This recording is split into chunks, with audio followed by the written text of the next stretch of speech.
Hello once again, folks. Welcome to Johnny D Talks to the Stars. But you can see right now, we have a gentleman here that hasn't been on our airways for almost a year. It's been a while. Yeah, Craig Ford is back. And hey, for a good reason. Yeah. With the guests that you've got. Well, indeed. And I'm sure you know, with your journalism career of over 30 years, this gentleman has had a journalism career approaching 60 years, 58 years. And he's here with us, Hal Eisner. Hello, Hal. Hello, and you know, it's impossible to understand this in nearly 60 years because I'm only 49. Well, the miracle of television, I tell you. Well, indeed, it's good to have you here. And I guess Craig can start off the questions and answers with the first round. You know, how this is supposed to be is primarily a celebrity-driven program, but I've got to delve into the journalism side of things. In broadcast journalism, if I know you've spent more than 40 years in Southern California. If I'd spent more than 40 years in New York City, I would say, and you asked me what was the story in that 40 plus years, you know, it's a no-brainer, it's 9/11. For you in Southern California, and you've covered a lot, you've seen a lot, what would be that defining story and what are some of your memories? Well, I'm going to give you an answer I don't know that you're expecting, but given that I've covered so many stories, and a lot of that is detailed in this book, An Accidental Career, I covered stories from Columbine to O.J. Simpson to Michael Jackson to the Northridge earthquake and on and on and on. But it wasn't the stories that were as significant to me as moments that occurred within a story. So, for instance, when Hurricane Harvey hit Houston, I was sent to Houston to help the reporters there cover the hurricane. And while I was there on a Sunday morning, I ended up covering a church service outside of a church that had been shredded by a tornado that came out of the clouds. And I remember seeing the people in folding chairs. And as I was watching, I saw a family. I think it was 2, 3 kids and mom and dad. And after the service, I went up and I said, "Can we talk to you?" And as I was talking to them, there was this little girl that just started to look like she was about to boo-hoo. And I was like, are you okay? I mean, and the next thing I knew, she put her arms around me, she put her head on my shoulder, and she started to cry. And I said, "What's wrong?" She said, "I was afraid my parents were going to get killed." So these are the moments, these little nuggets of things inside of stories that really resonate with me, that I really remember so well and carry with me year after year after year. And there are many of them. I mean, I could just list them for days, but not as big a story as it is about the moments. Now, you did have moments also before your career started. You grew up or lived in Dallas while John Kennedy was shot back in 1963. What did that leave? Well, I think the first moment was when I was born.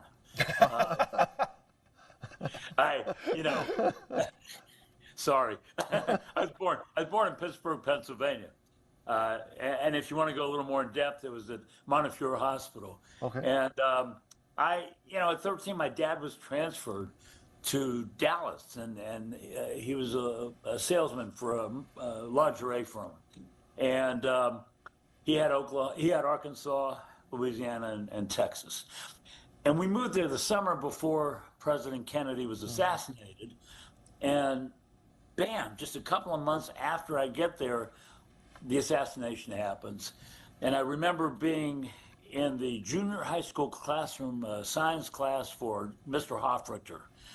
And when Mr. Bell, the principal, got on the loudspeaker and said, "The president has been shot," I could see his head go into his hand like this.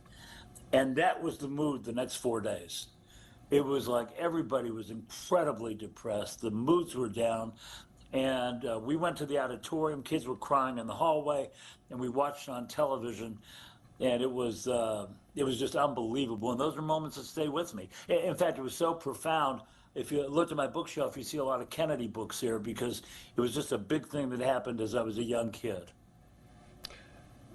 When I was at the University of Southern Mississippi back in the early 1990s, it seemed like there was a wave of crazy stories that happened in Los Angeles, and one of them was the Rodney King beating, which led to which eventually the following year triggered the LA riots.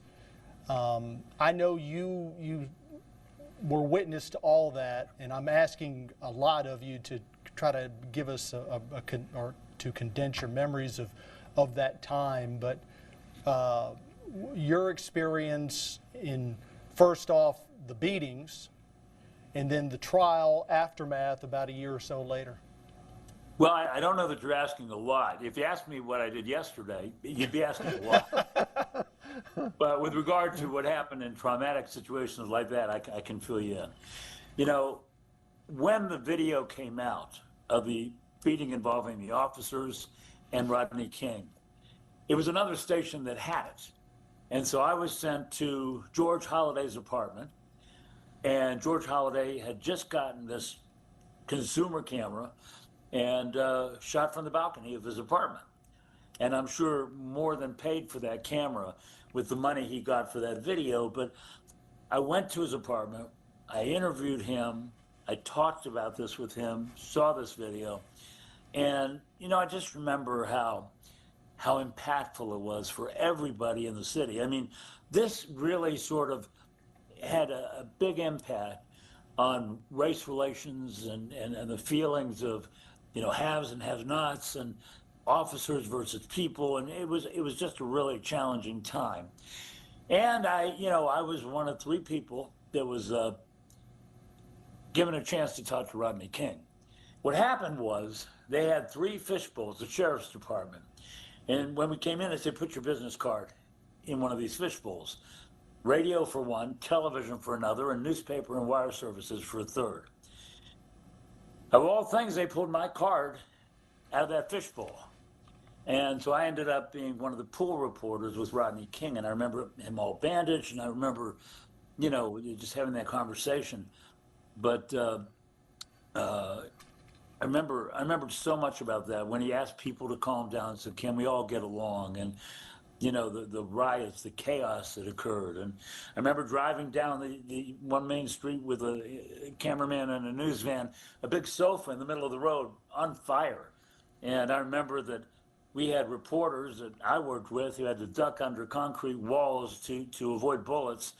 And then there was one moment when a reporter from Las Vegas who had come into town to cover this was at my news van and just in tears, just beside himself, because a bullet had whizzed right by him. And I took him, I put him in the news van, and I tried to talk him down and calm him down, and was successful at that. And just took him under my wing and let him know that everything was going to be okay. And it was a very frightening time. Yeah, well, and talk about frightening time to transition. In your career, here, what, about 5 years ago, you were you were covering basically a story on the road in Los Angeles on the street, and a drunk driver lost control and hit you, right? And basically hit you pretty badly, right? Well, yeah, I'm not supposed to become the story, but I did. And was standing there in front of a market doing an interview with the head of a bus company that did tours in Hollywood. And all of a sudden, this driver, who was said to be twice the legal limit, jumps the curb, goes down the sidewalk, crossing the Chinese Theater, if anybody has seen that before, and hits my cameraman, hits me, hits several tourists, and goes right into the glass window of the Highland Market. Now, this is stuff that you can find online. Google Hal Eisner and crash, and you'll see all of that. But, you know, the thing is that I was on the ground face down. I had been standing up with a microphone. And somehow, and the light standard camera showed this, that's not online, but I flew through the air. It was like Superman without a cape. And I flew through the air, and I landed on the ground face down. I had blood dripping off my face. I'm not going to get too graphic here, but I had 6 fractured ribs. I had a fractured tibia plateau in my knee. My cameraman, his collarbone, My goodness, disconnected. It had to be screwed back in. He had several rib fractures. 2 sisters that came down for a sisters weekend in Hollywood, just have a wonderful time, got caught underneath the SUV. my gosh. One of them was in a wheelchair for a long time. I don't know how she is now. Nobody died, but police said everybody could have. So you get up in the morning now and you say, thank God I'm here, you know, because that could have been the end of it. And I want to just share one more story about that. You know, we talk a lot about social media and the impact of it. And I'm here to testify that it was wonderful how people came to our rescue. The media, in my social media, my text messaging, my email, everything blew up. And there was so much concern among the viewers in the city and even the other stations that I was determined to get back to the camera, even though I was at retirement age at that point in 2021. And it took a couple of months. But I got back in front of that camera because I wasn't going to let somebody end my career that was drinking at 3 o'clock in the afternoon and now is serving time behind bars. And I felt like I'm going to do this. I'm going to do it for the folks out there, and I did. And I worked a few more years until I retired when I wanted to retire. By the way, Hal, you know as well as I do, you know, broadcast journalism, it's cool in a lot of ways, but it can be a tough business. How'd you make it nearly 60 years doing this? Well, you know, I'm very active in my union, SAG-AFTRA. And one of the issues that I've carried forward with all of my colleagues there is safety. And so it's been important for us to blow the horn of safety. You got to have whatever you can to be safe. And we develop practices like if you didn't feel like you were in a safe neighborhood, tell the boss you're moving to the police station to do your live shot. You know, we developed practices, and another one was if you need a security guard, you ask for it, you get it. So, you know, I think that's part of it is proactively dealing with security. Another part of it is situational awareness. You have to know what's going on around you. And in the case of that car, which hit me from behind, I never saw it coming, you can't have situational awareness very well. But, you know, that was the exception to the rule. And I think that, you know, I think for the most part, getting 60 years with only one disastrous accident was pretty good. But you have situations where people jump in front of your live shots and they do, you know, gang signs and things behind you. And you know that your space is invaded. And, you know, you just have to control the crowds. And some of the things I would do would be to say, you know, all of you guys want to be on TV? Let me say a few things and then I'll give you a chance at the end to do a big Yahoo, you know? And I'd find a way to make that work. But I'd work with the people around me. I'd try to make sure they felt engaged, involved. And if I could avoid it, I didn't want to make them feel like they weren't welcome. But, you know, sometimes you had to do that too. Okay, so if it wasn't for journalism, which you've done for 58 years now, what would you do in life? Is there something, what was secondary for you? I don't know. I might be working in Tupelo, Mississippi. You know, the tip jar's at the end of the counter. I got to tell you, when I first got into this thing, I was in high school. And in high school, I was in the marching band. I played saxophone. And I was at the football games every Friday night. And a local radio station in Dallas, KLIF, the mighty 1190, had a contest.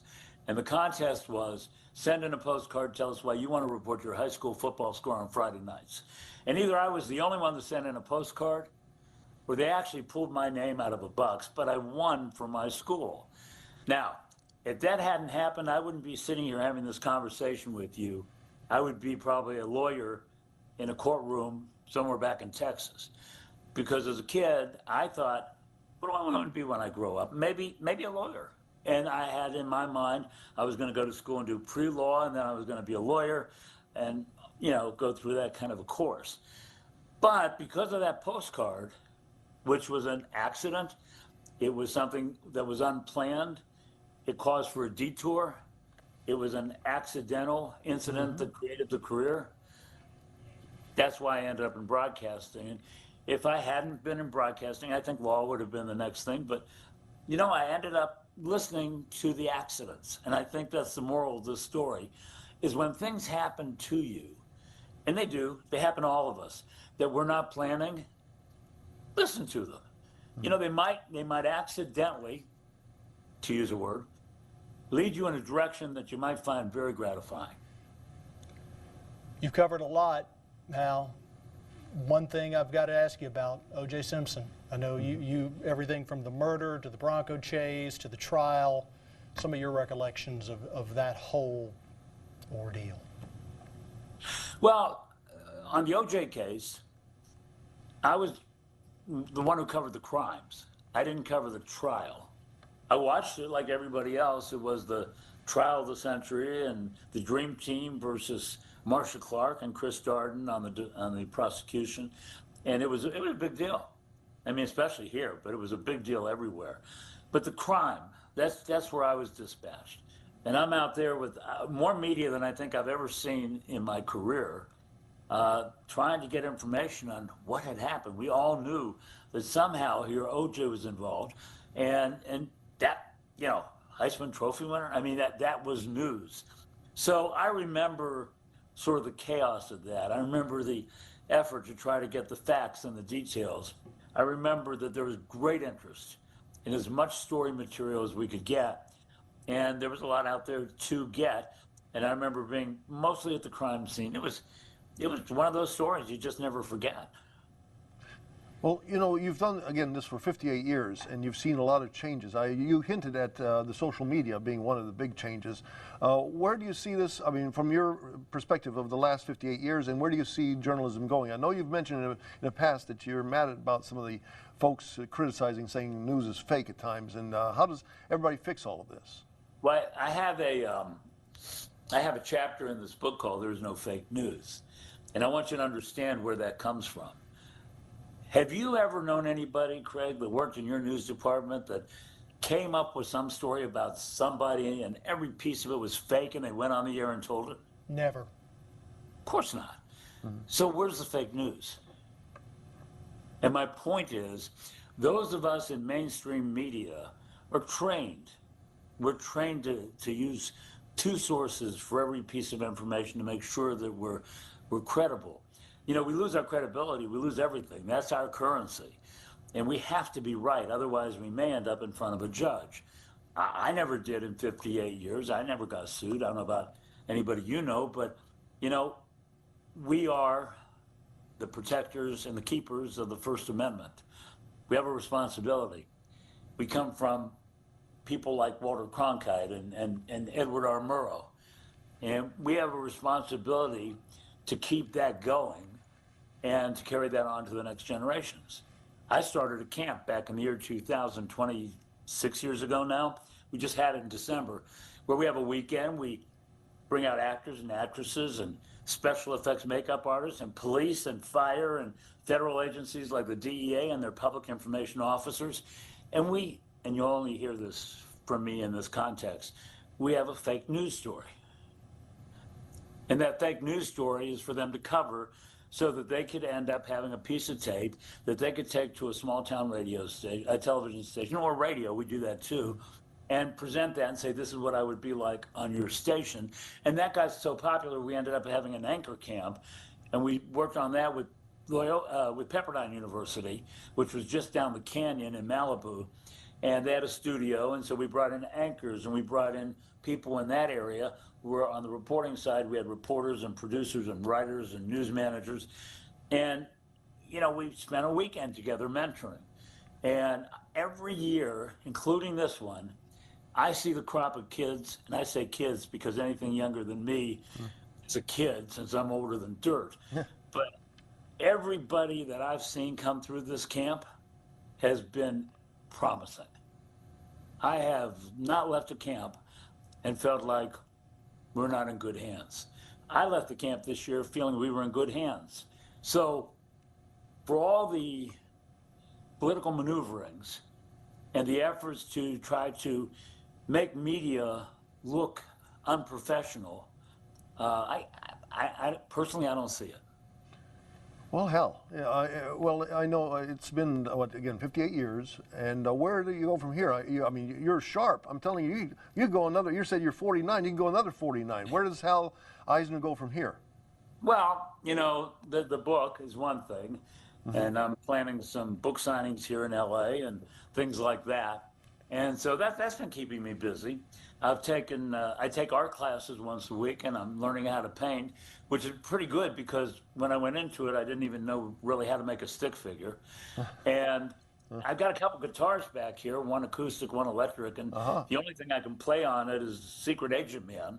So I'd like to learn how to do a little bit more on that and travel. I've been traveling. I want to travel more. Cool. And I feel like, traveling is a big thing on my agenda these days. So I've got lots to do.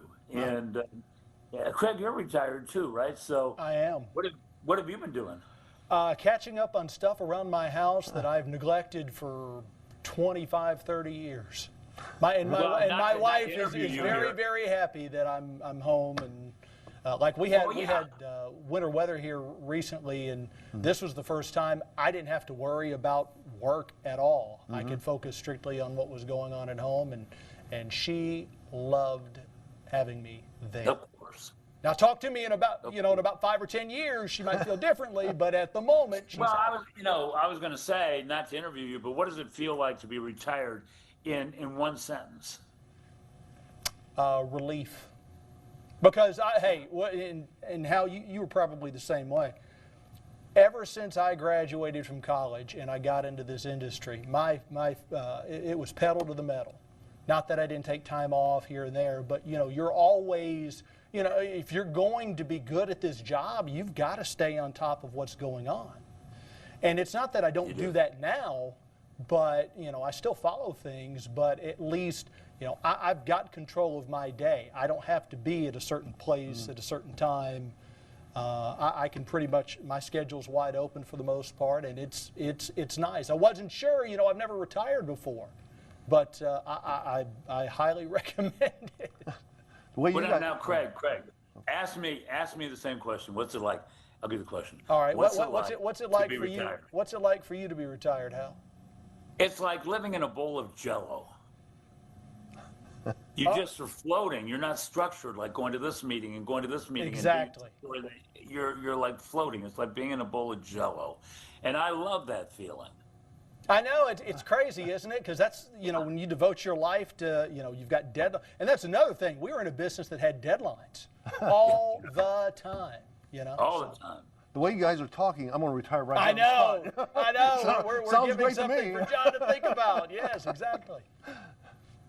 Well, I guess this has been a great interview with you, Hal, and many more years, and maybe in a couple of years we'll talk again about maybe you'll have another book coming out.